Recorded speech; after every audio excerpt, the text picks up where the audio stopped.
Hello friends, this is doctor Alok Padal from mission health homoeopathy. आज हम एक इंटरेस्टिंग केस देखते हैं। ये रिकरेंट टाइफाइड का केस है। तो इसमें एक 28 ईयर ओल्ड फीमेल का जो कंप्लेंट था वो मेरे पास आए, और उनको वैसे भी ट्रस्ट नहीं था क्योंकि कई बार उनको ऐसा लगता है कि होम्योपैथी उतने अच्छे से काम नहीं करती है और टाइम लेती है। तो ये इनको कंप्लेंट था कि गरम गरम लग रहा है, ठीक है, मतलब बॉडी में थोड़ा थोड़ा गरम गरम लग रहा है, थोड़ी कमज़ोरी लग रही है, थोड़ी कमज़ोरी है, पेट में भारीपन, ठीक है, पेट में भारीपन लग रहा है जो जा नहीं रहा है, रेगुलर बना हुआ है। एक बार आपके पास से दवा लाए थे पर आराम नहीं हुआ, ये मुझे ही कह रही है। अंदर से वाइब्रेशन, आँखें अंदर अंदर घुसी हुई लग रही हैं, मुंह का स्वाद कड़वा लग रहा है, टेस्ट अच्छा नहीं है, आज से फीवर लग रहा है, गैस बन रही है। घरेलू उपाय किया, अजवाइन रस पिया, गैस में रिलीफ मिलता है इससे, अजवाइन रस पीने से।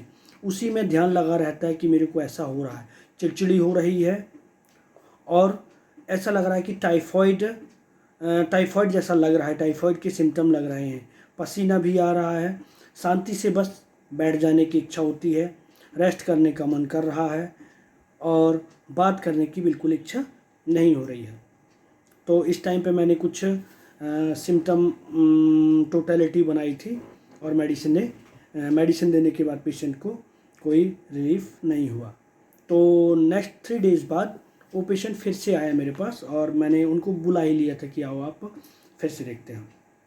तो इनके साथ अब क्या हो रहा था, तेज गड़ रहा है, मतलब गले में गड़ रहा है, खाने के बाद तुरंत पेट में मरोड़ हो रही है, बहुत तेज गड़ता है, आँख में गरम गरम जलन हो रही है, गैस बन रही है, पेट भारी लग रहा है, खट्टी डकार, कमज़ोरी लग रही है, पैरों में खिंचाव हो रहा है, बहुत गुस्सा आ रहा है और बच्चों पे गुस्सा उतर जाता है। अंदर से जब फीवर लगता है तो गुस्सा चिड़चिड़ होने लगती है। पिंपल नहीं होते हैं थे, मतलब उसका ये कहना था कि पिंपल कभी मुझे हुए ही नहीं, लेकिन इस बार वो पिंपल हो रहे हैं, बस इस साल ही हो रहे हैं उसको पिंपल, ठीक है। तो मैंने कहा और बताओ आप, तो बताया कि घबराहट, वाइब्रेशन जैसे लग रहा है और हार्ट बीट इंक्रीज हो जाती है, बार बार मैं चेक करती रहती हूँ, लंबी लंबी सांस लेती हूँ, सांस लेने से अच्छा लगता है, ठीक है। अंदर से टाइफाइड ना हो, मतलब उसको कई बार टाइफाइड हो चुका है, तो अभी उसको फिर से ऐसा लग रहा है कि अंदर से कहीं टाइफाइड ना हो, ठीक है। यही डर है, क्योंकि होता ही है, हर बार होता है, नहीं चाहते कि मुझे टाइफाइड हो, नहीं हो। क्यों? क्योंकि टाइफाइड में उसको पता है कि टाइफाइड में बहुत सारा टाइम जाता है, लंबा टाइम लगता है, ठीक बड़ी मुश्किल से होता है।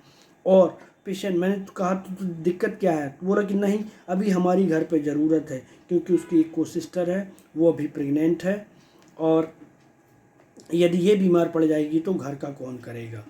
सुस्ती लग रही है, कमज़ोरी लगती है, हमारी किसी को ज़रूरत है लेकिन हम लेटे हुए हैं, ये सब चीज़ें हमको ख़राब लगती हैं, ठीक है। बिल्कुल कमज़ोरी है, अपनी इच्छा से बैठ नहीं पाते हैं, 10 बार उतर चढ़ जाते थे पहले, उसने बताया कि पहले मैं 10 से 12 बार सीढ़ियाँ चढ़ जाती थी, उतर जाती थी, लेकिन अब एक बार में भी रोना आ जाता है, ठीक है। इतनी सी एज में इतनी कमज़ोरी है, सीढ़ी नहीं चढ़ पा रहे, उतर पा रहे अपनी, तो रोना आता है। तो मैंने कहा किस बात पे, बोला बस इसी बात पे। तो मुझे समझ में आया एक पॉइंट कि अपनी आज की जो स्टेट हो गई, उसकी कंडीशन है, उस बात पे उसको रोना आता है, ठीक है बस। और इतनी कमज़ोरी लग रही है कि पैर आगे नहीं बढ़ा पाती हूँ मैं, बढ़ाती हूँ तो दर्द करता है, काम कर लेती हूँ, कमज़ोरी में भी काम कर लेती हूँ, लेकिन काम डला रहता है तो अच्छा नहीं लगता मेरे को कि काम पड़ा हुआ है और मैं पड़ी हुई हूँ और दूसरे लोगों को काम करना पड़ रहा है। तो ये केस था, बहुत सिंपल केस था, तो बड़ा इंटरेस्टिंग है। तो इसको समझने की कोशिश करते हैं। जैसे पेशेंट ने बोला, देखिए आप इसको समझने की कोशिश करते हैं कि गरम गरम लग रहा है, लग रहा है, थोड़ी सी कमज़ोरी, अभी जो फर्स्ट टाइम आई थी थोड़ी सी कमज़ोरी, ठीक है, थोड़ी, बहुत इंपॉर्टेंट वर्ड है थोड़ी। पेटों में भारीपन लग रहा है जो जा नहीं रहा है, बार बार आपके पास आए थे, 2-3 बार आपके पास आ गए, लेकिन आज दवाई में आराम नहीं मिला, मतलब वो बहुत पहले कभी आई होगी। अंदर से वाइब्रेशन, आंखें घुसी घुसी, मुंह का स्वाद कड़वा लग रहा है। मतलब ये कई सारी चीज़ें लग रही हैं, थोड़ी थोड़ी लग रही हैं। टेस्ट अच्छा नहीं है, फीवर जैसा लग रहा है, गैस बनी हुई है। तो ये जो लग रहा है, बहुत सारी चीज़ें लग रही हैं, तो इसको कहते हैं डिल्यूजन सिक बीइंग। ठीक है, ये एक रूब्रिक हमने लिया था।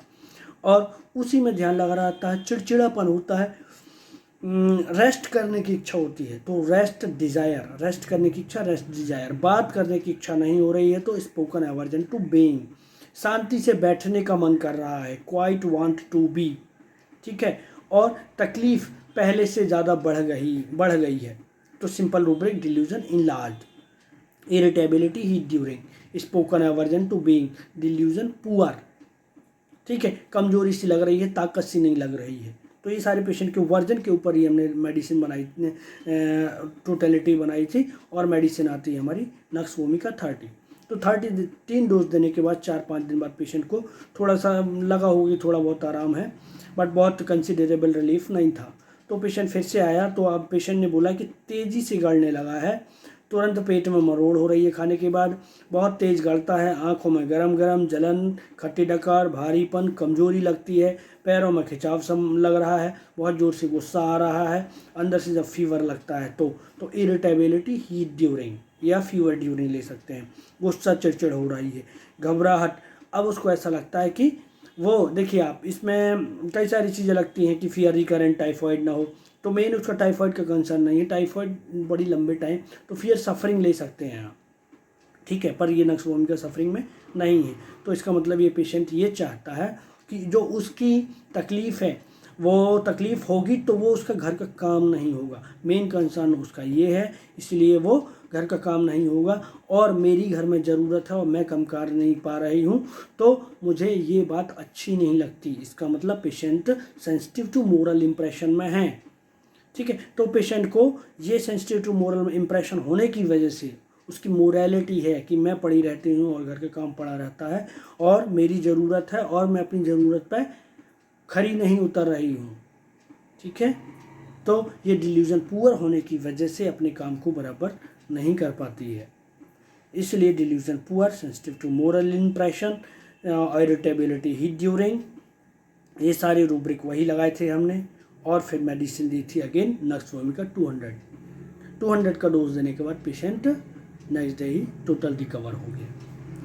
तो ये इसमें कई सारे सेट्स आते हैं, जैसे कि सैडनेस ओवर, कंडीशन ओवर, कि मेरी क्या दशा हो गई है, तो क्या दशा हो गई है उसकी वजह से रोना आता है, इसका मतलब वो पुअर ज़्यादा है, कि मतलब पहले की जो स्थिति थी उससे ज़्यादा मैं अब हालत मेरी ख़राब हो गई। पहले मैं 10 सीढ़ियाँ चढ़ पाती थी और अभी 1 से भी नहीं चढ़ पाना हो रहा है, तो दिस इज़ पुअर स्टेट। तो पुअर मार्क था नक्सवोमिका के केस में, इरिटेबिलिटी बहुत थी और सेंसिटिव टू मोरल इम्प्रेशन था। आप इतने ही 3 रूब्रिक ले लेंगे तो आपका मेडिसिन नक्सवोमिका आएगा।